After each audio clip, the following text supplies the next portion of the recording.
नमस्कार, मैं श्रेया और आप देख रहे हैं डिजिटल इंडिया न्यूज। और अब बढ़ते हैं खबरों की ओर। महाकुंभ में आस्था का सैलाब, स्नान करने वाले श्रद्धालुओं का आंकड़ा 60 करोड़ के पार पहुंचा। प्रयागराज महाकुंभ में आस्था का जन सैलाब रहा है। हर दिन लाखों श्रद्धालु डुबकी लगा रहे। महाशिवरात्रि से 4 दिन पहले ही डुबकी लगाने वाले श्रद्धालुओं का आंकड़ा 60 करोड़ के पास हो गया है।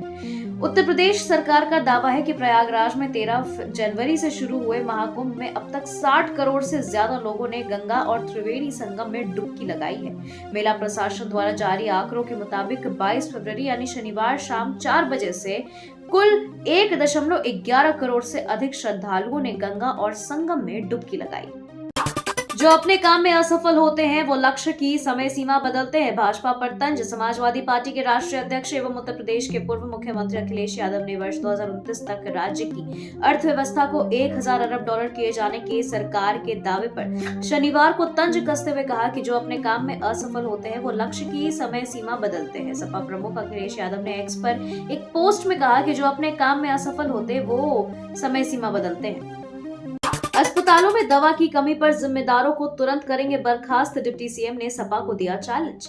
उत्तर प्रदेश विधानसभा में डिप्टी सीएम और स्वास्थ्य मंत्री ब्रजेश पाठक ने कहा कि प्रदेश के सभी अस्पतालों को अपग्रेड कर अत्याधुनिक मशीनों को लगाया गया है। मरीजों के लिए सरकारी अस्पतालों में पर्याप्त दवाएं हैं। कुत्ता, बंदर और सांप काटने में लगने वाले विभिन्न प्रकार के टीके भी उपलब्ध हैं। उन्होंने विपक्षी दल समाजवादी पार्टी के सदस्यों को चुनौती दी है कि अगर किसी भी अस्पताल में दवाओं की कमी साबित हुई तो वे जिम्मेदार लोगों को तुरंत बर्खास्त कर देंगे। दिल्ली में 24 फरवरी को शपथ लेंगे विधायक। अगले ही दिन विधानसभा में रखी जाएगी कैग रिपोर्ट। दिल्ली विधानसभा का पहला सत्र 24 फरवरी से शुरू होगा। यह 26 फरवरी तक चलेगा। दिल्ली विधानसभा सत्र को लेकर शनिवार को जारी बुलेटिन में यह जानकारी दी गई। इसके बाद अगले ही दिन आम आदमी पार्टी की सरकार के खर्च पर कैग रिपोर्ट पटल पर रखी जाएगी।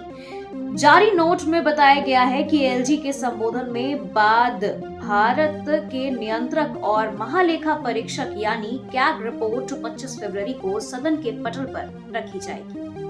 आशीष सूद ने संभाला दिल्ली के गृह मंत्री का चार्ज। दिल्ली की नई बीजेपी सरकार के गृह मंत्री आशीष सूद ने शनिवार को अपना कार्यभार संभाला। इसके तुरंत बाद उन्होंने अधिकारियों के साथ बैठक की। इसमें राष्ट्रीय राजधानी में कानून व्यवस्था को मजबूत करने और प्रशासनिक दक्षता में सुधार लाने पर चर्चा की गई। भाजपा विधायक आशीष सूद ने शनिवार को दिल्ली की गृह मंत्री के रूप में कार्यभार संभाला।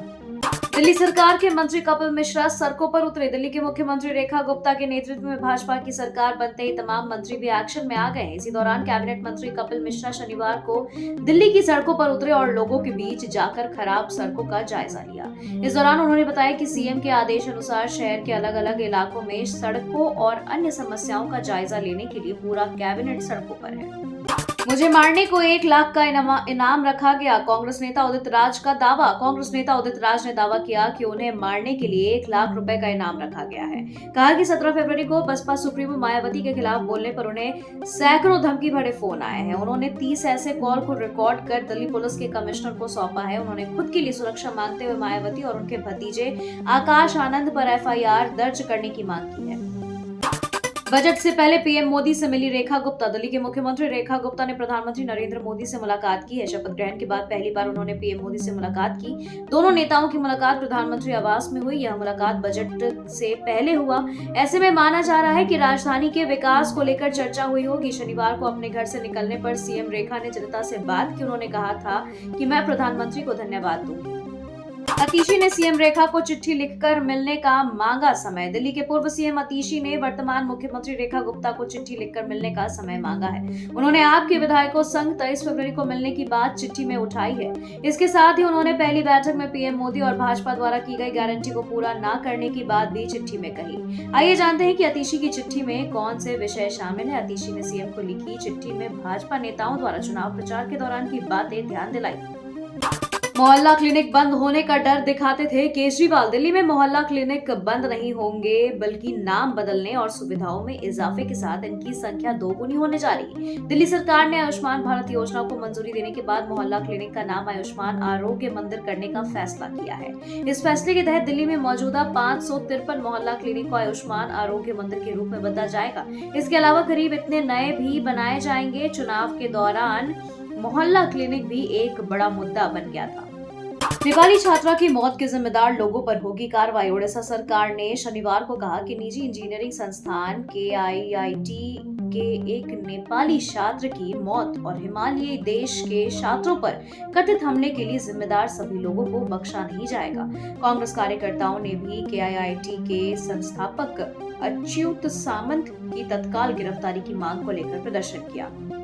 शिवराज सिंह चौहान का फ्लाइट में टूटी सीट मिलने से हरकत में आया DGCA। केंद्रीय कृषि मंत्री शिवराज सिंह चौहान को एयर इंडिया की फ्लाइट में टूटी हुई सीट मिलने का नागरिक उड्डयन महानिदेशालय हरकत में आ गया है। DGCA ने इस पूरे मामले पर एयर इंडिया से जवाब मांगा है। शिवराज सिंह चौहान ने इस पूरे मामले पर अपनी बात रखते हुए खराब गुणवत्ता देने के लिए एयर इंडिया की आलोचना की थी। उन्होंने कहा कि भोपाल से दिल्ली की यात्रा के दौरान एयर इंडिया की फ्लाइट में उन्हें टूटी और धंसी हुई सीट दी गई थी। क्या यह यात्रियों के साथ धोखा नहीं है? RBI के पूर्व गवर्नर शक्तिकांत दास को मिली बड़ी जिम्मेदारी। रिजर्व बैंक ऑफ इंडिया के पूर्व गवर्नर शक्तिकांत दास को बड़ी जिम्मेदारी दी गई है। उनके सेवानिवृत्ति के करीब 2 महीने बाद उन्हें प्रधानमंत्री नरेंद्र मोदी का प्रधान सचिव 2 नियुक्त किया गया है। ये नियुक्ति अगले आदेश तक रहेगी। इस संबंध में एक आदेश भी जारी किया गया है। आदेश के अनुसार यह नियुक्ति प्रधानमंत्री के कार्यकाल तक या अगले आदेश तक जारी रहेगी। अरविंदर सिंह लवली प्रोटेम स्पीकर नियुक्त। दिल्ली के उपराज्यपाल VK सक्सेना ने भाजपा विधायक अरविंदर सिंह लवली को दिल्ली विधानसभा का प्रोटेम स्पीकर नियुक्त किया है। 24 फरवरी को सत्र के पहले दिन सुबह 11 बजे नवनिर्वाचित सदस्यों को शपथ दिलाई जाएगी। दोपहर 2 बजे स्पीकर का चुनाव होगा। बहस के बाद पटना में JDU ऑफिस के बाहर लगा पोस्टर। नीतीश कुमार के बेटे इंजीनियर निशांत कुमार के राजनीति में आने के सवाल पर बिहार में जोरदार बहस जारी है। BJP, JDU, राजद, कांग्रेस हम समेत सभी दलों के नेता अपनी अपनी प्रतिक्रिया और दे रहे हैं। अगर कोई कुछ नहीं बोल रहा है तो वे है खुद निशांत और उनके पिता नीतीश कुमार। इस बीच पटना में जनता दल यूनाइटेड के कार्यालय में बाहर निशांत के समर्थन में बड़ा सा पोस्टर लगाया गया है। पार्टी के कार्यकर्ताओं ने यह पोस्टर लगाकर निशांत से राजनीति में आने का आग्रह किया है। एनडीए हर समय चुनाव के लिए तैयार, बोले विजय चौधरी। बिहार में इसी साल विधानसभा के चुनाव होने वाले हैं। इसे लेकर राजनीतिक गर्माहट बढ़ती जा रही। नीतीश सरकार के जल संसाधन मंत्री विजय चौधरी ने कहा कि एनडीए के सभी दल चुनाव और विपक्ष की चुनौती के लिए हर वक्त तैयार है। जेडीयू नेता के इस बयान पर राजद और कांग्रेस ने पलटवार किया है। दोनों पार्टियों ने नीतीश कुमार को लपेटे में ले लिया। हम निशांत के साथ नीतीश के बेटे पर, बोले जीतन राम मांझी। बिहार के मुख्यमंत्री और जनता दल यूनाइटेड के राष्ट्रीय अध्यक्ष नीतीश कुमार के बेटे निशांत की पॉलिटिक्स में एंट्री पर सियासी पारा हाई है।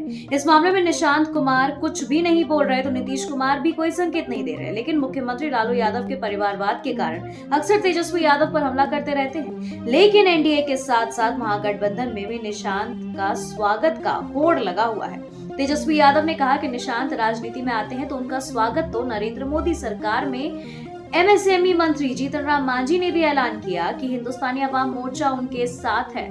भागलपुर से कोसी और पूर्णिया मंडल को साधेंगे पीएम मोदी। भागलपुर हवाई अड्डा में 24 फरवरी को BM के कार्यक्रम को लेकर शनिवार को सेना के हेलीकॉप्टर से सुरक्षा अधिकारी पहुंचे हैं। SPG की टीम एक दिन पहले से भागलपुर में कैंप कर रही है। इधर शनिवार की सुबह भाजपा के प्रदेश अध्यक्ष सह राजस्व मंत्री डॉक्टर दिलीप जायसवाल और JDU के प्रदेश अध्यक्ष उमेश कुशवाहा ने सर्किट हाउस में प्रधानमंत्री के कार्यक्रम के बारे में प्रेस वार्ता में जानकारी दी है कि केंद्रीय कृषि मंत्री शिवराज सिंह चौहान 23 फरवरी को भागलपुर पहुंच रहे हैं। डॉक्टर जायसवाल ने बताया कि जनसभा के दौरान पीएम किसानों से संवाद भी करेंगे।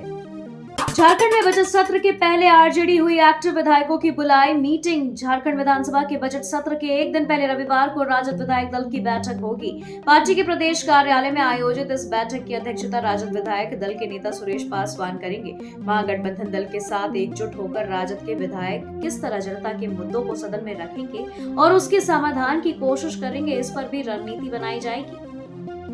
हेमंत सोरेन को मिला शिव बारात में शामिल होने का आमंत्रण। झारखंड के मुख्यमंत्री हेमंत सोरेन को शिव बारात में शामिल होने के लिए आमंत्रित किया गया है। शनिवार को शिव बारात आयोजन महासमिति उन्हें आमंत्रित किए। शिव बारात आयोजन महासमिति पहाड़ी मंदिर रांची के एक प्रतिनिधि मंडल ने राजधानी रांची के काके रोड स्थित मुख्यमंत्री आवासीय कार्यालय में हेमंत सोरेन से मुलाकात की। प्रतिनिधि मंडल ने 26 फरवरी 2025 को महाशिवरात्रि पूजा के अवसर पर उन्हें आमंत्रित किया है। यूक्रेन के खनिजों पर ट्रंप का आरोप, जेलेंस्की को ठहराया जिम्मेदार। अमेरिकी राष्ट्रपति डोनाल्ड ट्रंप ने यूक्रेन पर खनिज संसाधनों से जुड़े समझौते को तोड़ने का आरोप लगाया। उन्होंने कहा कि अमेरिकी वित्त मंत्री स्कॉट बेसेंट के दौरे के दौरान यूक्रेन ने समझौता लगभग मंजूर कर लिया था, लेकिन बाद में इनकार कर दिया। ट्रंप ने रूस यूक्रेन युद्ध के लिए वोलोदिमीर जेलेंस्की को जिम्मेदार ठहराते हुए उन्हें तानाशाह बताया। उनके बयानों से अमेरिका की नीति में बदलाव के संकेत मिल रहे हैं, जिससे यूरोपीय सहयोगी भी चिंतित हैं। बांग्लादेश अपनी पहचान भूला, जिन्ना के विचारों की ओर बढ़ता राष्ट्र है। जिस बांग्लादेश ने मातृभाषा और सांस्कृतिक पहचान के लिए संघर्ष किया, वह आज अपनी जड़ों को कमजोर करता दिख रहा है। शेख मुजीबुर रहमान के नेतृत्व में बना यह राष्ट्र अब जिन्ना के विचारों की ओर बढ़ रहा है। 21 फरवरी को मातृभाषा दिवस पर फीके श्रद्धांजलि कार्यक्रम और ऐतिहासिक धरोहरों को तोड़ने की घटनाएं चिंता बढ़ा रही है। मोहम्मद यूनुस के नेतृत्व में बांग्लादेश की नीतियां पूर्वी पाकिस्तान की राह पर जाने का संकेत दे रही हैं। ईरान इजरायल के बीच बढ़ा तनाव, ऑपरेशन ट्रू प्रिमिस के 3 में बढ़ा आशंका। ईरान और इजरायल के बीच बढ़ती धमकियों के मध्य पूर्व में अस्थिरता बढ़ा दी है। ईरानी IRGC जनरल इब्राहिम जब्बारी ने चेतावनी दी है कि ऑपरेशन ट्रू प्रिमिस 3 के तहत तेल अवीव और हैफा को तबाह कर दिया जाएगा।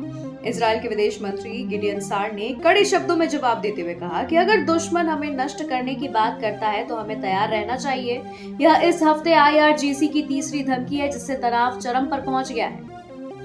हमास ने गलती सुधारी, इजरायल को सौंपी शीरी बिब्बास का असली शव। गाजा युद्ध विराम समझौते के तहत हमास ने गुरुवार को 4 शव इजरायल को सौंपे थे, लेकिन शीरी बिब्बास के बजाय एक गाजन महिला का शव भेज दिया गया।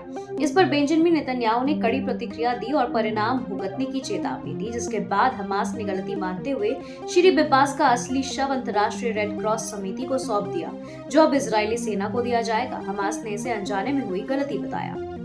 रूस यूक्रेन युद्ध खत्म करने की कोशिश, अमेरिका और रूस में सऊदी अरब में बातचीत। अमेरिका रूस यूक्रेन युद्ध को समाप्त कराने का प्रयास में जुटा है। हाल ही में सऊदी अरब में अमेरिकी अधिकारियों ने रूसी अधिकारियों से बातचीत की, जिसमें रूस ने शांति समझौते की दिशा में सहमति जताई। रिपोर्ट्स के मुताबिक रूस यूरोप में फ्रीज की गई $300 अरब की संपत्ति का उपयोग यूक्रेन में पुनर्निर्माण के लिए करने को तैयार है, लेकिन शर्त रखी है कि यह धन केवल उन क्षेत्रों में खर्च होगा जो रूसी नियंत्रण में है। इस वार्ता के बाद डोनाल्ड ट्रंप और व्लादिमीर पुतिन की संभावित मुलाकात की अटकलें तेज हो गई हैं।